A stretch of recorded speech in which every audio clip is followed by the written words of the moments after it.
business and get right into that space on Business Express on the Smooth Breakfast with me, Kekere-Ekun. And joining me this morning is Rotus. Very good morning to you, Rotus. How are you doing today? Hey, good morning, Ayo. I'm doing good. Good to see you again. Good to hear from. Good morning to all our viewers and listeners out there. Start of a new week. That's right. Start of a brand new week. Let's get things done. And for our listeners, you can be a part of the conversation this morning by sending your messages in via WhatsApp on 0809 444 0981. We're also streaming live on YouTube at Smooth 981 FM Lagos. All right, Rotus, we're talking about something very interesting. Of course, the CBN adding social media handles to KYC checks. I saw this information, I saw this news, and I just had a very good laugh.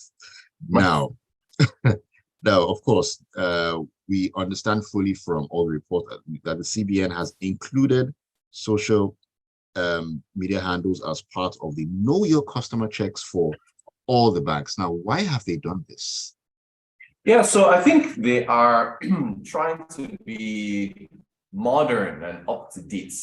So they are telling all banks that they should be sure to check the social media handles and social media, to some extent, activity of potential customers, which include individuals and businesses. They're essentially trying to widen the scope of checks in order to counter possible, money laundering, financial terrorism, and the likes. Yeah, because I think, if you think about the fact that the DSS is on Twitter, the FBI, all these agencies are also on social media.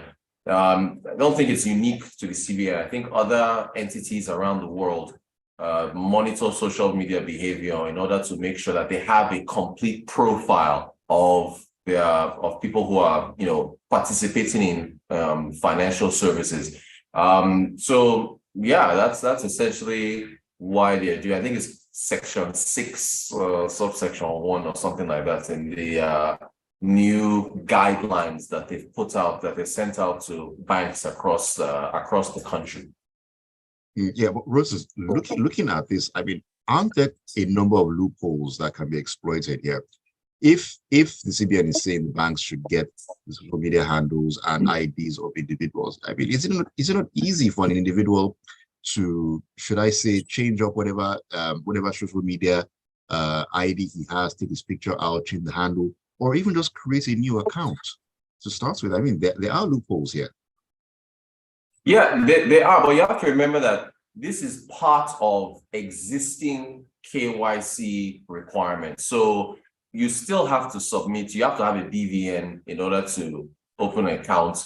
You still have to provide identification. You still have to have your normal items that you would have put forward in order for a bank to make sure that an individual or a business is whom they say they are. So this is just like an additional protocol that they're adding. So yeah, a person can, fake a social media. You can open a new account, but you have to have an older account, right? And you can try to distort your activity. But this, again, they're not relying solely on social media. They're just adding it to their existing protocols to be able to have a wider understanding or a bigger picture of the individuals that are online. And people make certain jokes on social media, or they say certain things, or it just gives you, look, I said you should include reviews people's social media if you want to date somebody, right? Yeah, I've said that you should check what people say on social media. Sometimes they're more open there,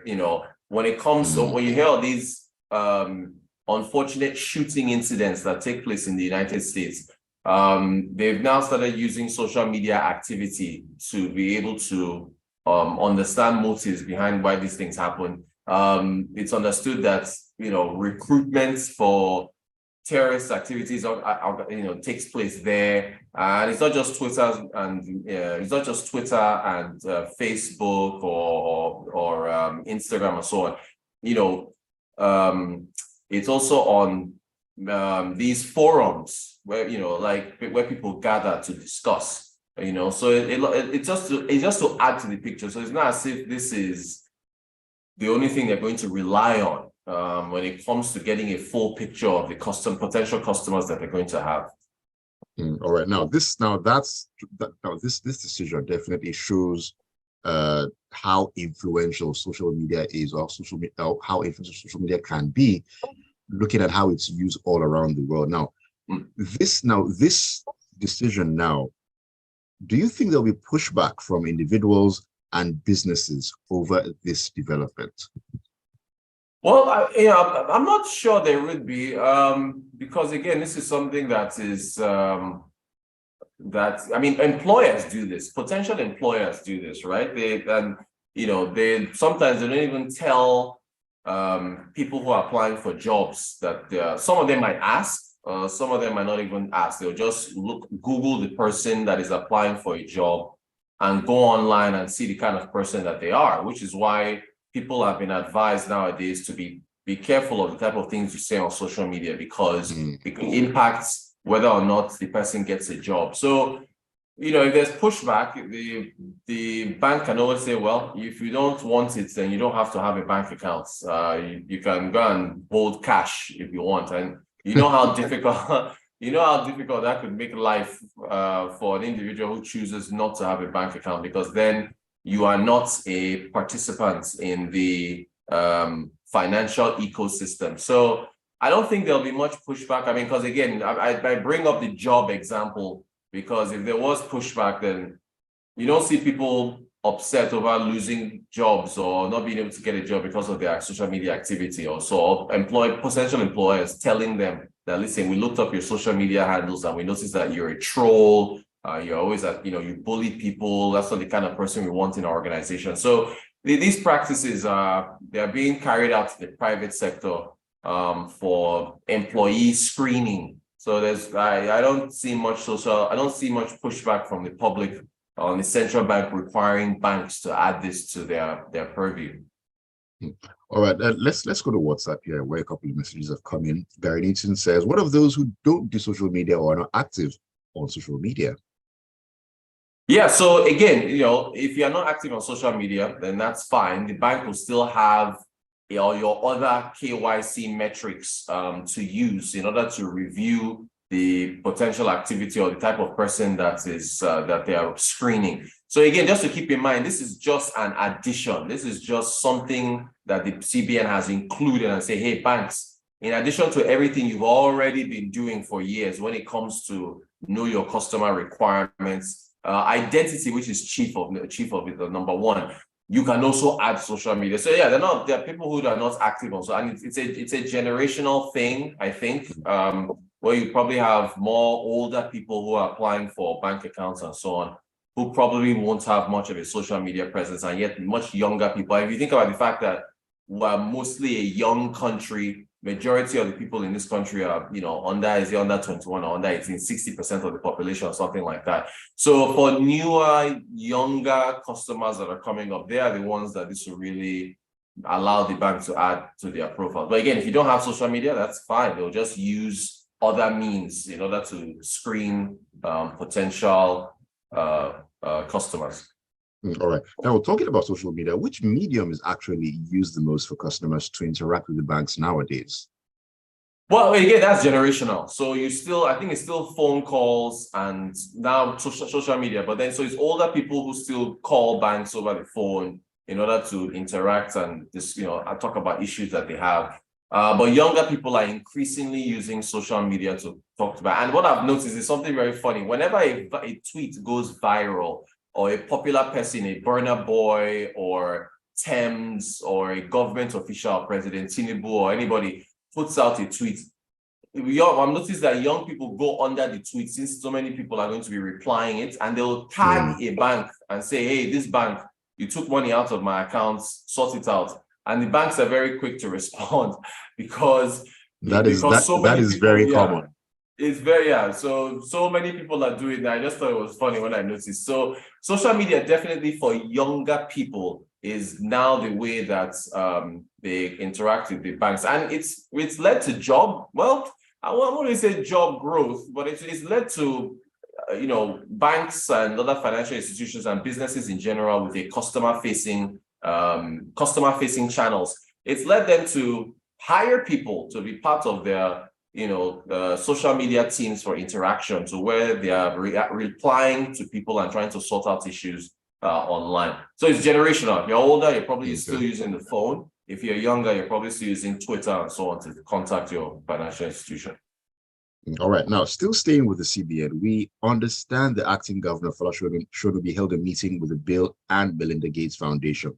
What exactly was that meeting about? It was about financial inclusion. So they had a meeting, the Bill and Melinda Gates. Bill Gates is here for a while. He met with President Tinubu, he met with Aliko Dangote, he met with young people, innovators, and so on in the tech space, healthcare, agriculture. So they just basically talked about how to improve financial inclusion in Nigeria. Bill and Melinda Gates Foundation said they want to help out. So that was pretty much what the meeting was about. All right, let me quickly go back to WhatsApp here. Yinka Bolu says, "Good one, Rotus. I think one has nothing to hide. If one has nothing to hide, then give your handle. And if you go on to open a new handle just to escape CBN scrutiny, then we'll know that you're a criminal. And when they catch you, it's straight to jail."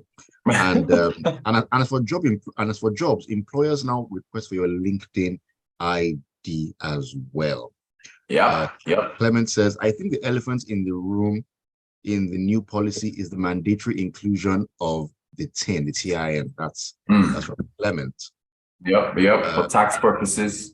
Yeah, and Triple K says, "Anyone can claim not to be on social media, yet are active under a name that can't be easily connected to them.